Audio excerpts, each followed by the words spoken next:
Welcome back to Court TV Live, along with Julia Janae. I'm Ted Rowlands. Good to be with you on this very busy Tuesday. We're going to turn our attention now to New York, where music mogul Sean Diddy Combs was back in court for the morning session of day 2 of his federal sex trafficking trial. The jury has just gone to lunch. And he faces up to life in prison on charges that include racketeering, conspiracy, sex trafficking, and transportation to engage in prostitution. He pleaded not guilty to all of the charges, and his defense team says that this is a case that is trumped up against him for domestic violence, essentially, which they say they admit. Let's bring in someone who is inside of this courtroom, because there are no cameras there in federal court, but we have Court TV legal correspondent Kelly Craft with us. Kelly, tell us what you can about this big day, because Cassie Ventura on the stand. I mean, this is a moment for jurors and these attorneys alike. It definitely is a moment. Good afternoon to you, Julia and Ted. And I just want to describe how she's coming across on the stand. She's very pregnant, 8.5 months pregnant. She is wearing a very form-fitting dress, rust in color. And she is speaking very soft-spoken, and also really not much inflection in her voice when she is speaking. And at times she is rubbing her belly and positioning her body in different ways, probably trying to get comfortable, because I'm certain she's not very comfortable up there, and often at times drinking the water that's up there for her. And it's interesting as you watch her inside that jury box, because defense counsel had wanted her to be seated already so that the jurors would not see her make her way to the stand and be able to see that she was 8.5 months pregnant. There's no hiding that she is that pregnant, because you can see her belly up and above the jury box. Talking about what she said on the stand, she was talking about the abuse, the physical abuse as well as psychological abuse, saying that when she was asked about the psychological abuse, she responded, well, that is deep. She said that if she would make the wrong face at him, because her mood would be very dependent upon his mood, that if she made the wrong face, she would then get hit in the face. She said that she was insanely jealous, that she didn't understand at first that he was Puff Daddy, and that's what he told her.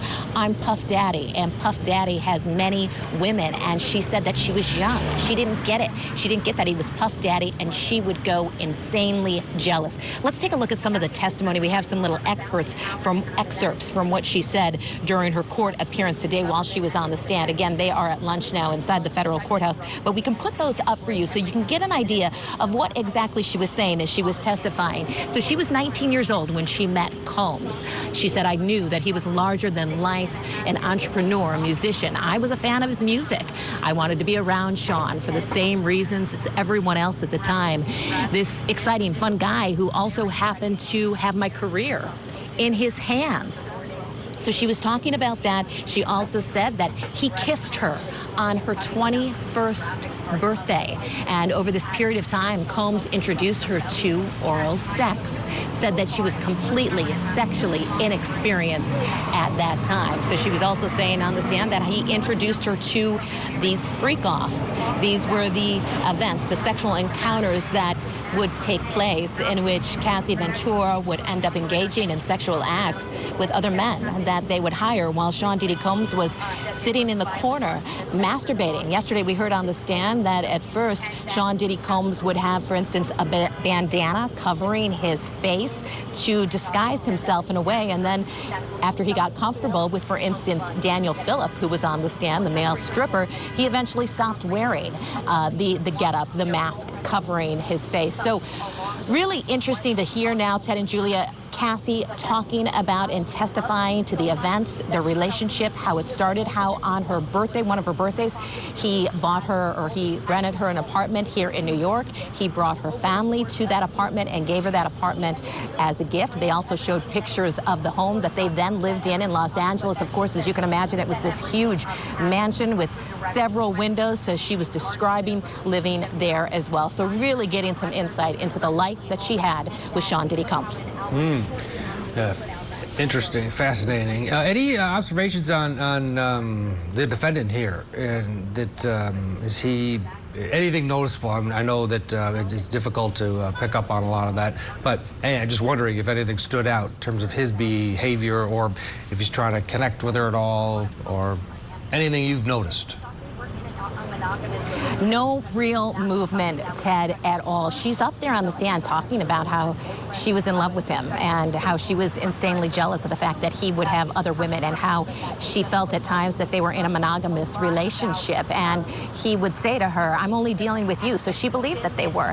He's not really making any sort of emotions at all. The big thing was yesterday, just during the defense counsel's opening statement, when he stood up as she introduced him to the jury, saying, this is Sean Combs. He was born with that name, Sean Combs. That's his name. And he stood there in his light gray sweater and a shirt underneath and just had his hands clasped in front of him, just looking like, you know, a normal 55-year-old man. Doesn't look like the big movie music mogul that we're all used to seeing over the media. Kelly, do you know anything about who's inside today? I know his daughters were present yesterday, and there was a lot of talk about them leaving when they did in the middle of some really graphic details. Just any idea about who's inside today?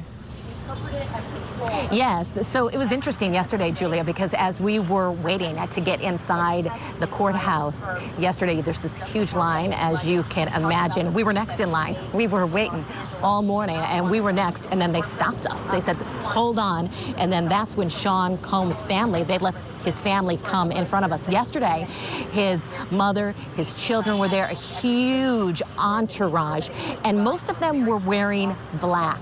Now today, he also has several family members inside that courtroom, his daughters, his mother, and they are wearing white today. Most of them are wearing white. So it's very clear that they're going with a different theme every day. We'll have to see what it is tomorrow. But yeah, seeing them inside the courtroom, and then of course when court ends for the day, there's a huge presence surrounding them, media running up, trying to get photographs of them as they are leaving. And then of course the many Sean Diddy Combs supporters that are here yelling at the media and everyone else to leave him alone because he's getting a bad rap.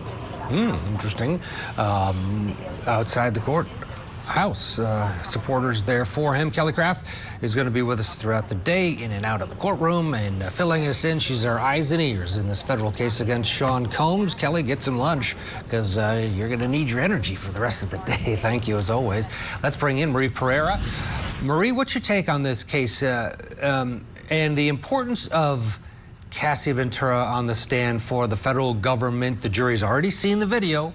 There's no doubt that she was the victim of physical abuse. Now it's her words, her description, with the backdrop of this jury already seeing it for real on that video. I think she's a very impactful witness, and based on primacy and recency, prosecution bringing her on early is painting a picture of him as being a controlling person, an angry person, a person who effectuated domestic violence against her and used violence to control people. Not just her. This is what they want you to believe. So bringing her on with her pregnant belly, being so young when she met him, she was 21 years old, not sexually experienced, and him allegedly exposing her to all of this deviant sexual activity, making her have sex with other men, watching in a corner as he masturbates. The whole thing is just cringing to me. It's going to resonate in a negative way with the jurors against him. It's going to paint a picture of him as a terrible, disgusting person who controlled other people. That it wasn't a transaction between consenting adults. It was a criminal transgression. Everything that happened, all the sexual activity adding up to federal racketeering, RICO, conspiracy charges, and all of that. It's a terrible look for him, because just seeing the video of him giving her that beatdown and her describing what he did to her emotionally, humiliating her like that sexually, it's not looking good for him at all, at all. Yeah, hard for anyone in the public or the jury to believe what he says, because when Cassie came out with her allegations in the lawsuit, the written form, he denied everything. And then once the video came out, it corroborated what she said, and then we got his apology video. But who's to say that what we're hearing in the courthouse is 100% the truth, and he's still denying it the way he did then?